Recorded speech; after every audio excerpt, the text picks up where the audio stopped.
1.350.000. Általánosságban ennyi ember hal meg évente autóbalesetben attól függetlenül, hogy tehettek-e róla, vagy nem. És mivel már október van és borzongató időszak, no meg tetszett nektek az előző sztori videó, ezért miért is ne elmesélem nektek, hogy hogyan tettem legálisan szert az engedélyre, hogy hozzájáruljak ehhez a számhoz, körülbelül 35%-ban, nem számolva azt az 5%-ot, amit a rendőrség általában más kategóriákba sorol be tévedésből.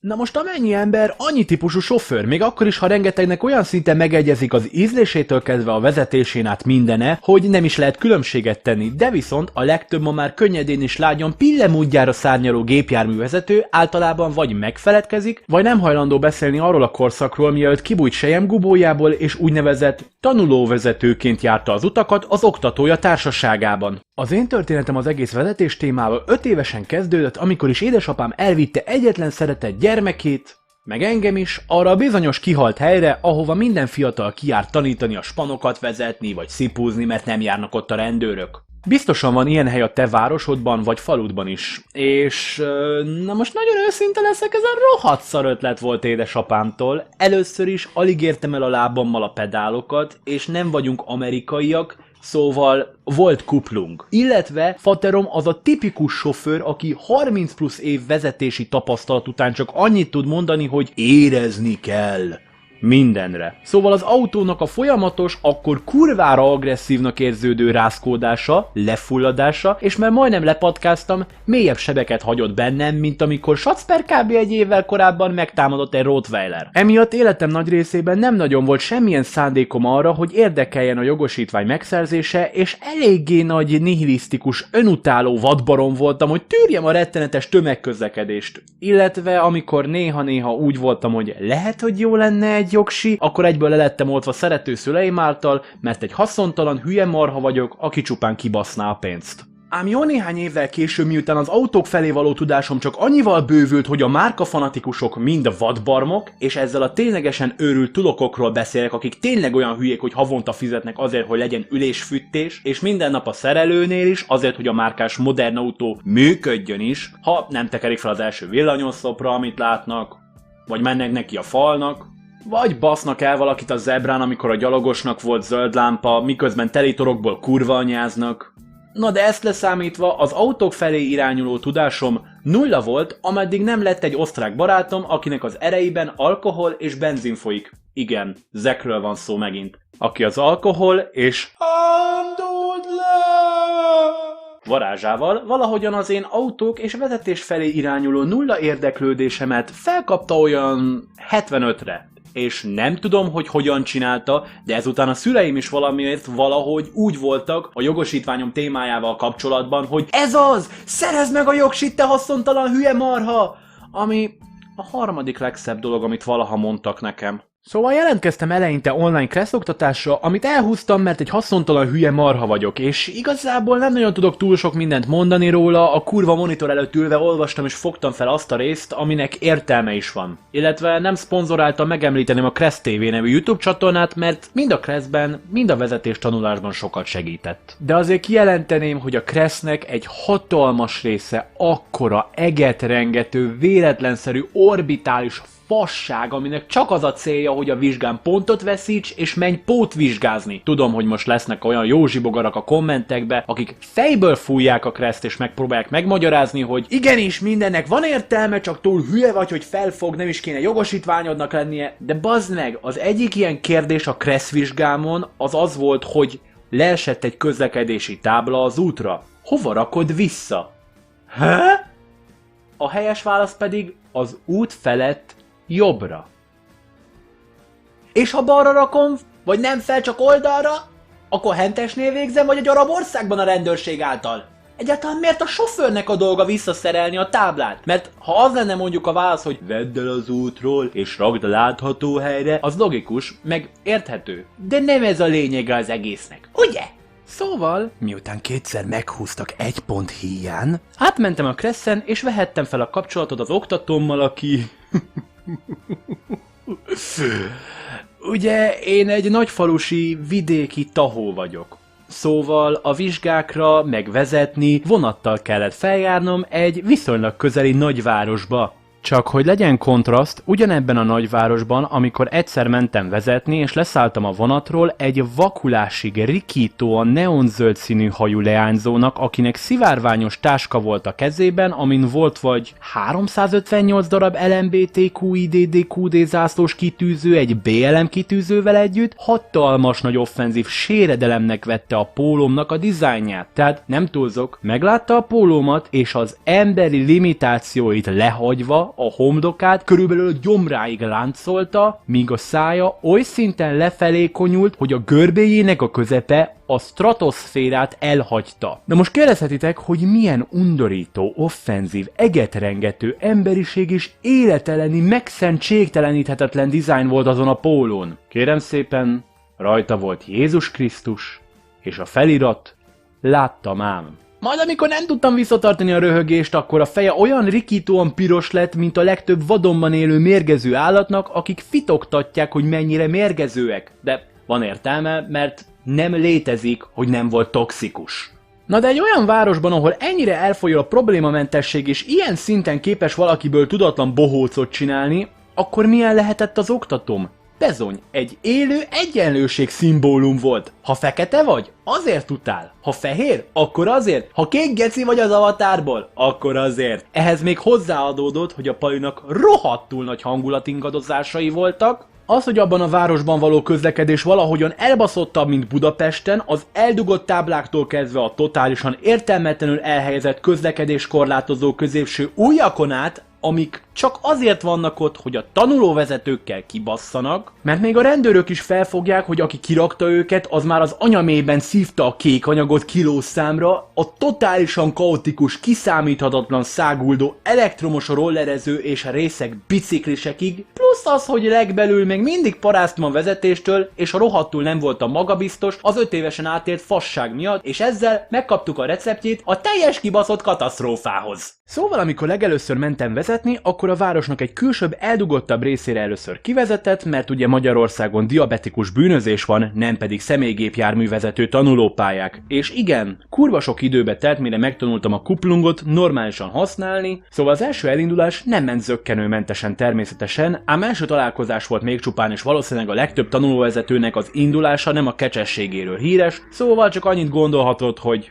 na tessék, még egy barom, de legalább ezért fizetnek. De amikor megindultunk végre, akkor a belső gyermekem megnyugodott egy picit, persze először csak köröztünk egy darabig, ahol a rendőr se jár, kiteszteltette velem a sebváltót, a féket, a kuplungot, megmutatta, hogy hogyan működnek a kormány körül elhelyezkedő gombok, kallantyúk, meg egyéb csodák, meg a műszerfalnak a dolgait is megmutatta. Majd bele a lecsóba, közlekedésbe, ami persze egy picikét ijesztőbb egy nagyvárosban, mint ugyanannak a nagyvárosnak egy olyan részén, ahol nincsen senki. Szóval mivel öntudattal rendelkező lények vagyunk, elkezdtünk csevegni, hogy egy picit ismét lenyugodjon a belső gyermeki énem. Megkérdezte, hogy vezettem-e már korábban, vagy van-e alkalmam valakivel gyakorolni. Én megemlítettem, hogy mielőtt eljöttem vezetni, azelőtt apám elvitt itt meg ott, meg Zeknek vezettem a Prima Chrysler minivanjét, egyetlen Európában, aminek a sebváltója úgy lafogott, mint Drake micsodája, illetve megemlítettem viccelődésből, hogy technikailag több tapasztalatom van az ittas vezetésben, mivel Zeknél sokat játszottunk részegen BeamNG-t egy komplett kormánykészlettel. Akik netán nem ismernék, a BeamNG Drive egy már lassan 10 éve fejlesztés alatt álló autós szimulátorjáték, és viccen kívül valószínűleg a legrealisztikusabb, a fizikától kezdve az autók struktúráján át a működésükig. Amikor megemlítettem neki, hogy mennyire realisztikus a játék, akkor megkaptam az első lebaszást a sok közül, mondván, hogy inkább olvasd át a Crest még 62.412-ször, mint sem hogy ilyen Orbán propaganda játékokkal játszanál, aminek az a lényege, meg a célja, hogy mindenki szarul vezessen, nekem meg ne legyen munkám, mert levált majd. Ekkor megemlítettem neki, hogy a játékot nem magyar fejlesztők csinálták, és az egész világon játsszák, mire csak annyit mondott, hogy persze, mert nem az országot akarja, hanem a világot. és igen, a Dylan Mulvaney videómból ő volt az, aki megmondta, hogy a Let's Ask Shogo barátod Japánból csatornát Orbán Viktor egyik embere vezeti, mert az egyik beszélgetésünk során felhozta Japánt, meg hogy ott minden tökéletes, és amikor megmondtam, hogy azért ott is van eléggé sok problematika, és hogy ezt egy japán férfitől hallottam YouTube-on, aki angolul csinál videókat, akkor meg azt mondta, hogy az csak Orbán propaganda. Szóval Logan Paul ártatlan volt abban a bizonyos erdőben, azt a testet Orbán Viktor rakta oda, meg rendezte meg az egészet, hogy tönkretegye Japán hírnevét, de ebben az egészben az a legviccesebb, hogy nem is szereti a japánokat, mert rá 10 percre húzott szemű seggoblinoknak hívta őket. Egyébként a Pali értette a dolgát, mert mikrobakteriális szinten volt képes kiemelni a hibáimat hihető módon. Tehát nem túlzok, a város kialakítása és az oktatóm konzisztens vérszomja afelé, hogy le tudjon baszni, egy tényleges szerencsejátékot csinált, valahányszor nem főútvonalon közlekedtem, és ki kellett kanyarodnom, vagy át kellem egyen. Először, ha volt tábla, mert abban a városban valamiért tradíciónak érződően mindenki folyamatosan kidöntötte az összes közlekedési táblát, akkor tökéletesen meg kellett milliméter pontossággal, hogy az első keréknek a 3/4 a táblával vagy annak a helyével párhuzamos legyen, vagy a vonallal, várni kereken 1,32 másodpercet. Pontosan, ha többet vagy kevesebbet vártam, akkor game over. A rövid kötelező várakozás után óvatosan előre kellett hajtanom, hogy bemérjem azt a helyet tökéletes pontossággal, ahol a bokroknak az icipici folyamatosan változó bozótján át lehet látni, de a gépjárműnek az óra pont nem lóg ki, és tudjátok mit? Szálljunk egy szentséget pillanatot arra, hogy a kommentekben nevek említése nélkül szidjuk azokat a kedves aranyos tulokokat, akik úgy gondolták, hogy a bokrokat olyan helyekre kell rakni, ahol tökéletesen gátolják a főútvonalra való rálátást. Ámen. Na de visszatérve a dologra, amit normál esetben probléma nélkül lehet csinálni, ha tökéletes pontossággal el tudtam végezni a rituálét, akkor jött a végső szerencsetesz. Ha nem jött senki, akkor tökéletesen lágyan kellett szépen megindulnom, mert ha a motor nem maradt olyan csetben, mint egy Tesla, akkor egyből jött a "Mi a fasz csinálsz?" És mivel úgy kellett kikanyarodnom, mint egy mazsola, ezért persze volt idejük más autósoknak felbukkanni, akik nem tehettek arról, hogy az oktatóm idegbeteg, és teljes mértékben a hangulatán múlott az, hogy elbasztam-e, vagy sem. Mert ténylegesen volt rá példa, hogy tényleg szarul csináltam mindent is a tanításai szerint, de egy szót se szólt, nem lett problematika, szóval teljesen nyugodt maradt, meg volt olyan is, hogy már kimentem az útra, és amikor már csak 30 centi hiányzott annak érdekében, hogy egyenesen rajta is legyek, akkor a horizonton felbukkant egy néni a kurva smartjával 20 km/h sebességgel rottyogva előre. Apropó, nem csak a böszmehelyekre elhelyezett látást korlátozó közveszélyes bokrok miatt mondtam, hogy a közlekedés egy kaotikus mi a fasz. Ebben a városban a közlekedési táblák, mint ahogyan említettem, hatalmas nagy prédák a faszomöccse vezetőknek, szóval elkezdtek alkalmazkodni egy ilyen instabil helyen való túlélés érdekében, annak az árán, hogy azok, akik tényleg szeretnének büntetés, vagy az én esetemben lebaszás nélkül közlekedni, azoknak néha az eget is kell tanulmányoznia annak érdekében, hogy megtalálják-e fontos utcai ökológiai egyensúlyt fenntartó nem élő tárgyakat. Például okáért rengetegszer előfordul, hogy a behajtani tilos táblák meghúzzák magukat bokroknál és alacsonyabb fák lombjainál. Ami jó védelem azért, hogy ne hajtsanak át rajta, de azt se látja, akinek kéne, és nem azért, mert vadászik rá. Miközben az elsőbbségadás kötelező táblák inkább a villanyoszlopnak a stabilitását kedvelik, ezzel csak az a probléma, hogy néha kurva hülye helyeken. Emellett persze vannak totálisan koordinálatlan és logikátlan lámpák, amik ahelyett, hogy normálisan váltanának, mint mindenhol máshol, itt inkább 2 rövidebb intervallumban váltanak zöldre. Tehát rohadt sokáig piros, majd egy kis ideig zöld, aztán visszavált kb. 10 másodpercre, csak hogy megint zöldre váltson, csak még rövidebb ideig, mielőtt megint piros lenne rohadtul sokáig. De a legnagyobb hülyeség abban a bizonyos városban az a bicikliseknek kihelyezett táblák, amiket senki nem vesz komolyan, kivéve a vezetésoktatókat és a vizsgabiztosokat. Tehát volt rá példa, hogy főútvonalon mentem, láttam, hogy a zebránál várakozik egy biciklis, meg egy rokkant motoros öregasszony. Megálltam, intettem nekik, visszaintettek, átmentek. Ja, na itt megbuktál volna. És miért? Nem látod a bicikliseknek kihelyezett elsőbbségatás kötelező táblát a járdán? Apropó biciklisek, annak a városnak az ökoszisztémájában a tipikus tahó snob bringások nem találhatóak meg, valószínűleg az ott őshonos, nagyon agresszív, más közlekedő fajok miatt. De viszont természetesen egy távoli rokonuk, a közlekedni nem tudó alkoholista biciklisek itt nagyon is megvannak. Plusz mivel ez egy nagyváros, ezért a bérelhető elektromos rollerrel közlekedő baszok körbenézni, mielőtt átszáguldok az úton, főleg takarásbolok is megvannak. A kocsisoknál meg persze rengeteg a nem merek menni. Igaz, én is az voltam tanulóvezetőként. Meg a crackhead sofőrök. Jó lehetséges, hogy olyan nagy része csupán be volt nyomva, vagy valami hasonló, mert rengeteg manőverük olyan volt, mintha a GTA 5 online gameplay lett volna. Néhány példa. Egyszer, amikor a buszra vártam, egy hajléktalan férfi átment az úton, körbenézett előtte, teljesen korrekten, szabályosan, már majdnem átért, erre felbukkan egy tipikus, márkás, drága autó, és azért, hogy ne csapja el, le kellett lassítani a 80-ról 70-re, és így is hirtelen fel kellett venni a hajléktalannak a tempót, hogy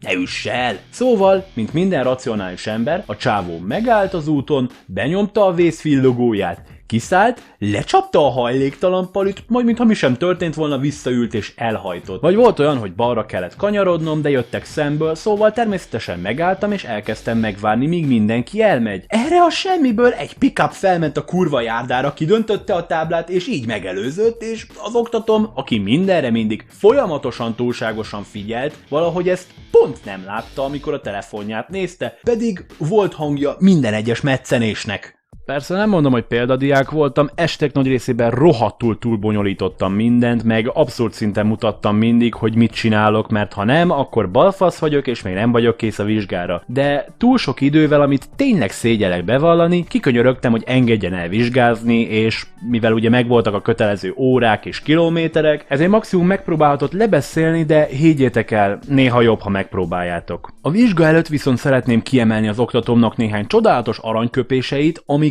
annyira leszarok mindent módon elmebetegek, hogy az már komikus. Óvatosan menjél itt, bazd meg, mert itt cigányok laknak. Nézzek!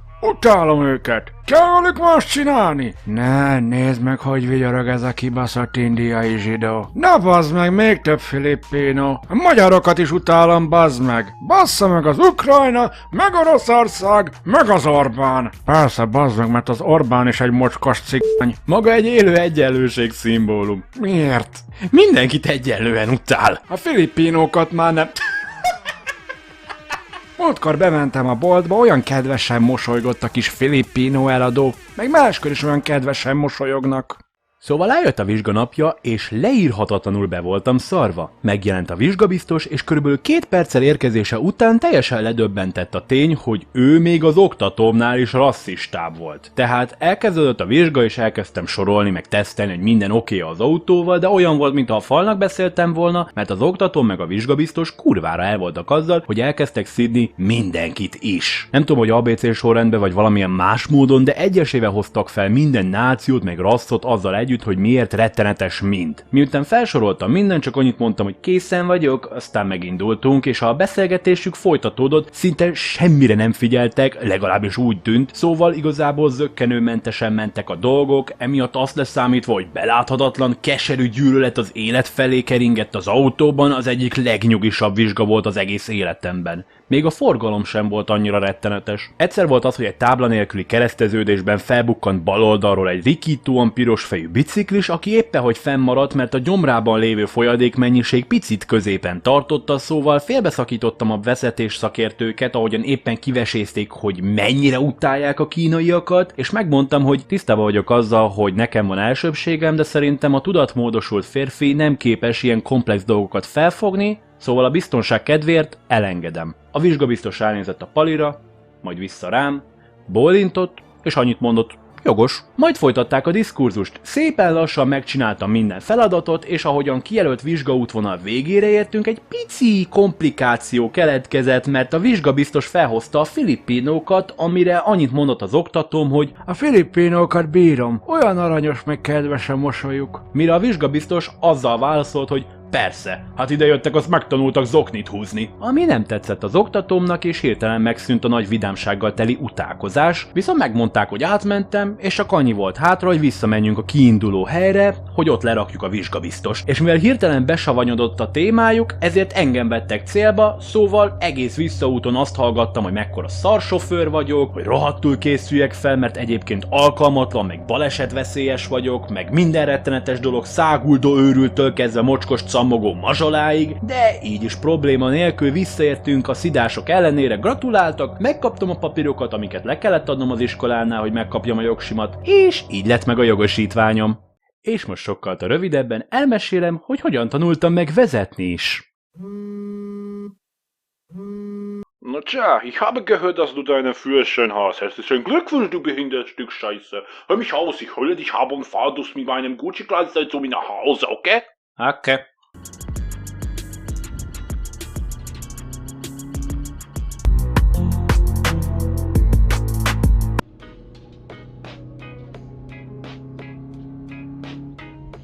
Na, nem is annyira para a vezetés.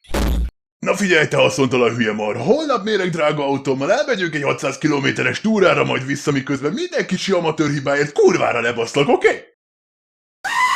Köszönöm szépen, hogy végignézted a videót, ha tetszett, akkor fejeld meg a lájkot és iratkozz fel, ha nagyon adakozónak érzed magad, vagy valami hasonló, és ha netán éppen tanulóvezető vagy, akkor nyugi, ha nekem összejött, akkor neked is fog. További kellemes estét!